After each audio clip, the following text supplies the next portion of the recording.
I respect the office of the president. Mimi naheshimu ofisi ya rais, kwa sababu katiba yetu na desturi yetu ya uongozi wa nchi yetu inaonyesha wazi kwamba yule ambaye ako kwa hiyo ofisi is a symbol of national unity. Ni commander in chief of our defense forces. Mimi sana sana watu wakiniuliza, mbona wewe you don't attack the president or criticize him? Ninawaambia, unajua mimi naheshimu hata majeshi yetu, kwa sababu president ni commander in chief. Kuna kitu ambayo mimi siwezi kuzungumza kuhusu president hadharani namna hiyo. Lakini, and of all national politicians who are out here, you know that I am the one who's most restrained. Kwa hii, I don't like talking about personal things, attacking other leaders, and going personal. Kwa sababu we must be the change that we desire. Kenyans, after 6 decades of independence, wanatarajia wale tunataka uongozi to be measured, to be mature, to be decent, even in the language we use about each other. Ama namna gani wananchi? Kwa sababu watoto wetu na hawa vijana ambao tunataka kukusa hapa hawezi kuwa eti wanaamuka asubuhi wanatuona sisi viongozi tukiongea na tukijibishana na maneno machafu. Hiyo ni kuharibu sifa ya ofisi kubwa kama ile ofisi ya rais. Na rais wetu mimi ninamheshimu na ninaheshimu ofisi yake. Ndipo mimi sijaongea mambo yake mbeleni. Lakini leo ameanza sasa kututusi sisi wote watu wa opposition. Anatutusi, yaani nchi yetu hii 6 decades after independence, at the presidential campaign level tuanze kuongea maneno ya kukula. Nani anakula zaidi, nani anakula wapi? I am doing this with a lot of pain. First of all, mimi sijui kwa nini unasumbuka vile nakula, kwa sababu mimi sikuli kwa bibi yako.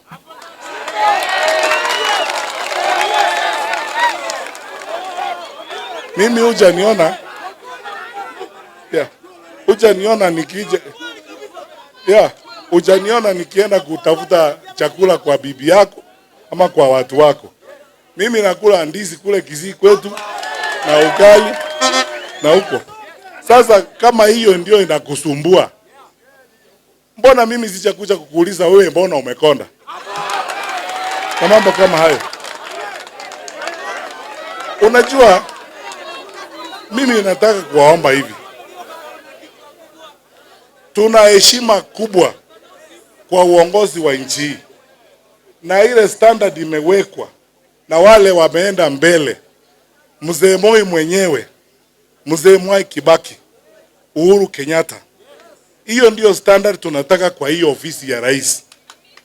Lakini sasa unataka kuibua mjadala kuhusu kukula, ili tuanze sasa Kenya kusema ni nani amekula mashamba Narok, ni nani amekula mambo hapa Narok. Unataka tuzungumzie kukula kweli? Tumbo lisilo shiba inajulikana ni nini Kenya hii. Sasa unataka tuende kwa huyo mjadala badala ya kuzungumzia shida ya Wakenya. Pesa imepotea ya SHA. Magazeti hata leo asubuhi unasoma mambo ambayo iko huko. Wizi na uporaji wa pesa ya serikali. Unataka tuongee tufanye mjadala kuhusu kukula kweli? Ulavi wako na ulavi wa pesa ya umma na uporaji wa mali ya serikali, unataka tuzungumzie hayo? We have restrained ourselves. Hasa mimi, kwa sababu ya heshima, nilikuwa waziri wa usalama. I am respectful of the office of the president. Na nawaambia Wakenya wote, even when we have differences of opinion, we must remember the burden of leadership we carry. There is a level to which we cannot go. Ndio nimekuwa nikiambia watu wengine wananiambia, how come you don't attack the president and so on. Naambia, that is not the way. That gentleman is the head of state. That gentleman is our president. Lakini sasa akistoop so low, mpaka unatoka hapo unaanza sasa kuongea mambo ya ajabu. Lakini niwaambie Wakenya hivi, Na hili ndio nitakuwa my second last point. Mimi rais ninamjua. Tulifanya kazi na yeye kwa miaka 10 tukiwa kwa cabinet. I think I understand him very well. Ikifika mambo ya matusi namna hiyo, it means he is cornered and he is completely desperate. So, I want to ask the senior officials of this administration, na wazee wetu wa kanisa, mabishop wale wa AIC, na wale wengine ambao wanaombanga na president, mumwambie, let him calm down. Tulia. Tulia. Tulia. You are carrying a very heavy responsibility. I listened to his tone vile anaongea. Hiyo tone sio tone ya a national leader ambaye anaitwa father of the nation. Inaonyesha desperation, panic. Ukweli ni kwamba tumekaribia na tuko kwa mlango na tutakushinda uchaguzi. Lakini don't panic. We are not bad people. Even when we replace you, we will not treat you the way you have treated others before. Tutakuheshimu na tutaheshimu ofisi ya rais. Kwa hivyo sasa kuanza kutoa matusi, kuongea vile mimi nitakula nini na sikuli kwa bibi yako, sasa we become so low. I mean, I don't understand. When did we think hata watoto wetu na vijana wetu wakituona eti hayo ndio maneno commander in chief unaongea? Aibu. Ama namna gani wananchi? Aibu. Kwa hivyo mwambie mzee wetu yule atulie. We are approaching. I think he has realized I am very serious. And you know, there is no day I have never been serious. And I want to tell him again, I am very serious about wrestling the presidency from you. So, but don't panic, kuanza kutoa matusi, kuongea mambo personal, nini. Wewe tuongee tu sera. Tuopembeleze wa Kenya. Wanatujua. Waliniona nikiwa Minister for Education. Waliniona nikiwa Minister for Security. Waliniona nikifanya digital migration. Na wewe wamekuona na shaa yako, wamekuona na mashamba ya watu, wamekuona na mambo hii yote. Watatuangalia sisi wote, and I'm sure these people of Kenya, the way I look at them, they are ready to replace that leadership. Kwa hivyo hakuna haja ya kutoa matusi. Mimi tutakuheshimu, and I am still an African child. I respect my leaders, I respect my elders. Lakini heshima pia is something you earn. Unapata heshima the way you carry yourself. I have restrained myself. Now, and as I said, I am doing this with a lot of pain. I don't like attacking people or talking about people's personal lives. I don't care about mahali watu wanakula na vile wanakula and so on. Kwa hivyo nataka tuzingatie mambo ya Kenya.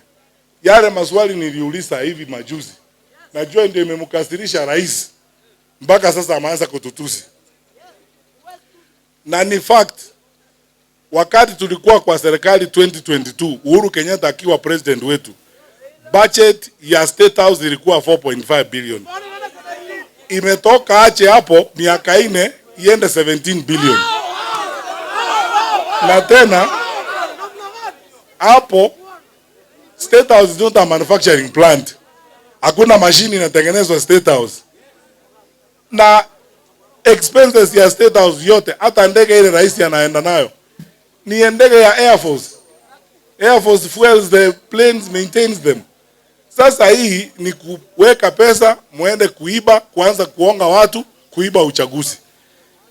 One thing I want to tell Kenyans is this. Sisi, and this one I swear to you, this one, sisi hatuwezi kukaa tungoje uchaguzi uibigwe ili tuende kulia kwa Joe na press conference kusema vile uongozi uliibiwa. It will not work. Usituone hivi, tuko na mpango. And we are going to begin also training our people, preparing ourselves on how to manage the vote. Kwa sababu I am not a fool, na nyinyi ni watu ambao mumeelewa. Kenya hii ukiangalia kila mahali, kura ya hii administration iko wapi? Hakuna kura. Sasa badala ya kupembeleza watu pole pole, and I thought this is common sense. If you want to be re-elected, that's not when you insult people. You should be talking to people responsibly, ili watu wakusikize. Hata viongozi wengine wa serikali wakifungua midomo, mimi nashangaa hawa watu wanataka kusaidia rais wao kuwa re-elected kweli? Speak a language of persuasion. Unaongea na watu na heshima. Unasema tafadhali, labda tulifanya makosa, tupe nafasi turekebishe. Lakini asubuhi watu tutusi na hakuna kitu sisi tumefanya, ni kwa sababu you are panicked through the night. And one thing that our leaders need to know, hii ndio ya mwisho.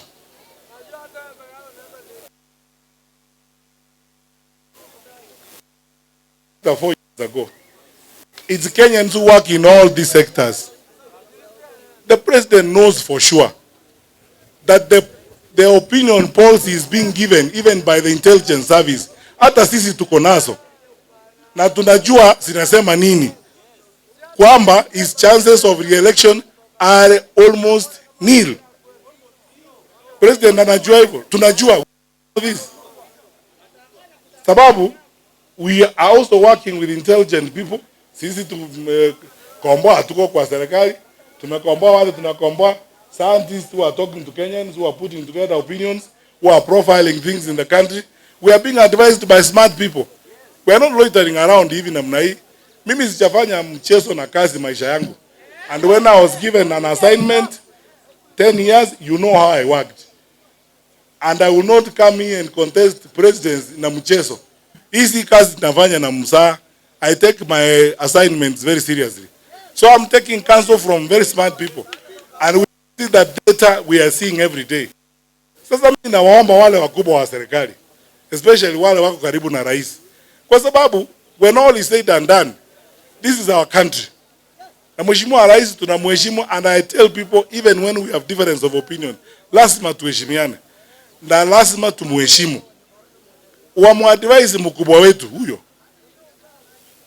kwamba dunia iko vile iko, na Wakenya wako vile wako, na wameamua vile wameamua. Hakuna haja ya matusi, hakuna haja ya vita. Mimi sitaki kumtusi. I wouldn't have responded to him if he did not attack us. I've refrained from attacking him kila wakati, kwa sababu mimi nataka kuheshimu hiyo ofisi na nitaendelea kuheshimu hiyo ofisi. Lakini sasa kama yeye anataka hiyo, my last message is this: we will play this campaign and we will conduct it the way they want us to conduct it. Sisi tumeavoid hiyo area ya matusi, hatutaki kwenda hapo. Lakini kama wanataka kutuchukua hapo, watajua sisi tunajua kuliko vile wanafikiri tunajua. Lakini tunataka kukaa kwa ustaarabu, tufanye kampeni ya heshima. We respect our country, the offices that are provided by our constitution, na viongozi wetu. Wananchi ninawaomba hapa Narok, nikimalizia, ninajua kuna watu wengi hata kutoka kaunti yangu ambao wanaishi hapa Narok.